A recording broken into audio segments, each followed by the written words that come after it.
Thanks for coming over. This is Amodeus. Today's Dungeon Hunter Champion video is all about Outer Harbinger 6. So I have to thank Goochie again for setting up his nature vampire for us today. I am so thankful that we were able to do this in-game content because of his partnership. So that's really great. Thank you again, Goochie. Now, I am switching out the fire vampire for Washi because Washi is amazing in Outer Harbinger, and I'm not satisfied with the fire vampire. What I am going to do, though, is I'm going to ask the community to help me level set with Balthazar, right? It's not something we've done in the past. So at the end of this video, look at the Balthazar that I have built. Give me your feedback and your insights. How are you using your Balthazar? How are you gearing that fire vampire? Because for me, I think he should be performing so much better, and he's not. So I'm going to reach out. I'm going to share with the community, ask for some insights. So at the end, he'll be there and you guys can critique, right? Now, from the team you see on the screen right now, there's a couple of components to this team that bother me, right? So in case you didn't know, it was announced in the next update that there's some changes to Outer Harbinger to improve accessibility to the player base. Not necessarily easier, but more accessible.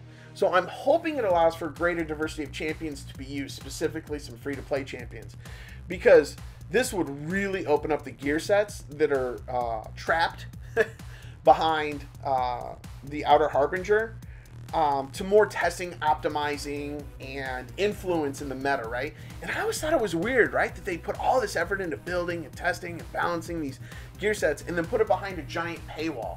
Like, I'm not even excited about getting gear pieces because I just know I can't get enough of them, right? It's not Steel Widow 10. I can't run this in 50 seconds to get a wide selection of gear, and neither can anybody else, right? So it's not really meta changing.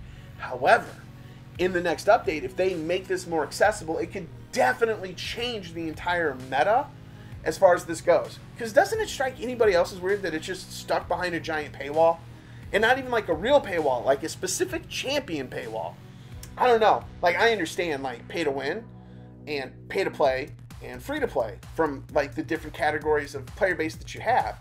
But you have to create some excitement around things like the gear sets. And if there's not enough people showing those gear sets off and what they can do, because nobody's farming for them, because, frankly, it's just not worth it, then you're not going to change the meta, and you basically wasted all this amazing effort I know they put into building these gear sets. So I'm really, fingers crossed, hopeful that the next update makes it more accessible through the use of different champions. Now, oh, see, this is exactly what I'm talking about. I would never keep this piece normally, but I'm going to keep it now, right? Because I don't have anything like that. So there it is, Outer Harbinger 6. And now Balthazar. I'm going to quit ranting about paywalls. So Balthazar the Fire Vampire, here he is. I built him hybrid, kind of like in-game Rota, right? Except I just want attack, HP, instead of attack, speed, defense, HP. Or attack. So he's on Vampire because the idea was that the Vampire was going to help supplement the heals because he's so squishy. And we took out the crit damage, left in a lot of crit rate subs, so that he could still dish out a lot of damage based on his attack, which is, from my opinion, he does great in Arena, and he does a lot of really good stuff in other areas, and he's not skilled up, and that might be an opportunity.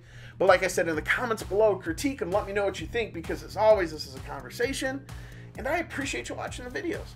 Have a great day. Bye.